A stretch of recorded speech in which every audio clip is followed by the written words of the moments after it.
Okay, time to go over PSSA Power 65. So you should already have this done, and you're watching this to make corrections to learn from your mistakes.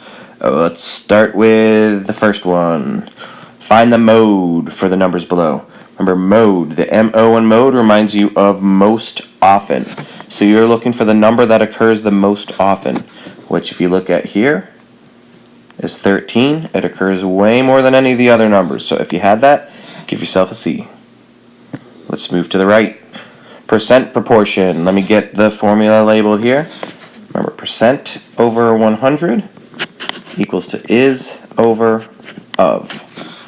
Alright, so it says Taylor earned 85% on her quiz. She had 17 questions correct. How many total questions were on the quiz? So in this one, I'm going to start with the 85%. Oops, let me turn on the pen. The 85 over 100. Now, since this is a real world problem, we're not going to have the is and of so much, but we're going to have part over whole. So now we have to think about the 17 questions correct. If she had 17 correct, and it says how many total questions are on the quiz, the 17 correct would be the part. How many total questions? The total questions would be the whole, but we don't know that. So that's what should be where your numbers are. Now, when I do this one, I'm going to start by seeing if 17 goes into 85. So if I were to type in on my calculator 85 divided by 17, I will get 5. So what that means is 85 divided by 5 will get me 17. So if I do 100 divided by 5, I'll get my answer, which is 20, and B.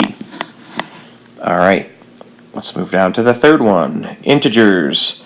Write these integers in least to greatest order. So there are 5 integers, so I'm going to draw 5 blanks.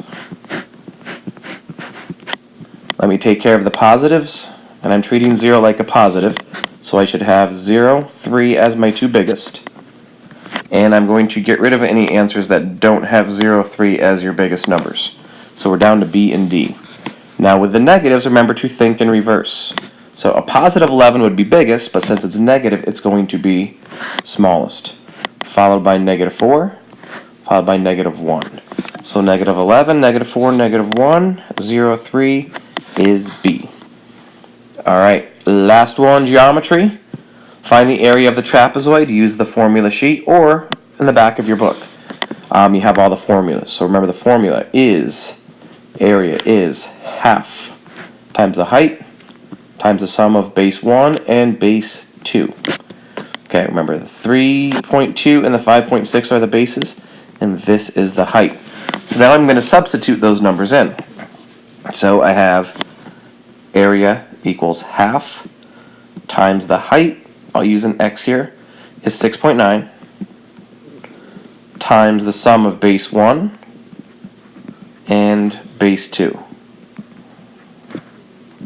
Okay, so the last thing I need to do is I just need to type all of these numbers in my calculator, and if you type those in your calculator, you should get the answer D, 30.36. Alright, make sure you make all corrections and get your name on both sides of this sucker. Thanks, guys.